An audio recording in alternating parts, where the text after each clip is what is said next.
Hello बच्चों, कैसे हैं? बढ़िया एकदम। तो गणित कैसे सीखें अगले पार्ट में आपका स्वागत है। इस पार्ट में आपको सीखना है वर्गमूल। ठीक है, वर्गमूल कैसे निकाला जाता है इसको मैं बताऊंगा। तो आपको वर्गमूल याद कर लेना है। कितना याद कर लेना है? कम से कम आपको 20 तक आपको वर्गमूल याद कर लेना है। वर्गमूल कैसे निकलता है चलिए बताते हैं।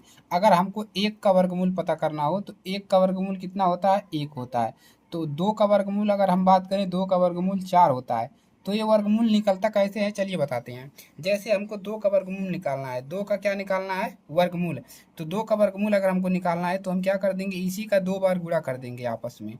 दो का आपस में दो बार। तो जिसका वर्गमूल आपको निकालना उसका आपस में दो बार गुणा करेंगे। तो दो का गुणा दो बार करेंगे, कितना मिल जाएगा? चार मिल जाएगा। तीन का गुणा दो बार करिए, तीन का गुणा तीन बार करिए, यानी देखिए तीन का गुणा तीन गुणे तीन, यानी कि दो, इसका आपस में गुणा कर दीजिए दो बार। ठीक है, तीन तरीके नौ, कितना मिल गया? नौ। चार का निकालना है तो चार गुणे चार दो बार कर दीजिए गुणा इसी का। ठीक है, आपस में गुणा कर दीजिए, चार चौके 16।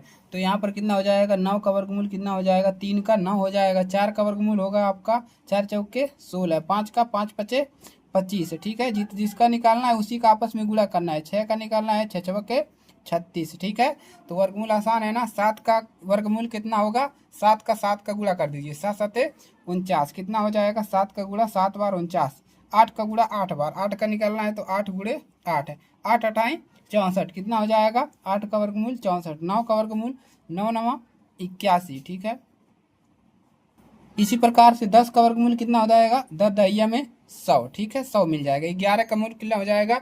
11 गिरैया में 111। ठीक है, 12 बरैया में कितना हो जाएगा? 12 का वर्गमूल, यानी कि 12 का दो बार गुणा कर लीजिए, 12 गुणे 12 कितना हो जाएगा? 12 बरैया में 144। ठीक है, 13 का करेंगे, 13 13 तेरैया में कितना होता है? 13 का गुणा 13 में करेंगे तो हो जाएगा 329। 14 का करेंगे तो हो जाएगा 196। ठीक है, इसी प्रकार से आप 15 का कर लीजिएगा, 16 का, 17 का, और उसके बाद 18 का भी कर लीजिएगा, 19 का कर लीजिएगा, 20 का कर लीजिएगा। ठीक है, 20 तक निकाल लेंगे, कोई भी समस्या आपको नहीं होगा वर्गमूल सीखने में। तो वर्गमूल आपको निकालने आ गया। अगर आपको मैं बोलूं कि पाँच का वर्गमूल निकालो तो पाँच का वर्गमूल कितना होगा? दो बार गुणा करो, पाँच पचे 25। तो डायरेक्ट एकदम खटाक से गुणा कर लेंगे। ठीक है, जिसका निकालना होगा उसी का आपस में गुणा कर लेंगे, आपका वर्गमूल निकल जाएगा। लाइक करिएगा, शेयर करिएगा, अपने फ्रेंड सर्किल में शेयर कर दो। जिसको भी वर्गमूल निकालने नहीं आता है उसको वर्गमूल निकालने आ जाएगा। ठीक है, चलिए अब मिलते हैं अगली क्लास में। तब तक के लिए जय हिंद, जय भारत। चैनल पर नए हो सब्सक्राइब कर लो, क्योंकि वीडियो अपलोड होगा तो आपके पास सबसे पहले पहुंचेगा। ठीक है, चलिए मिलते हैं नेक्स्ट क्लास में।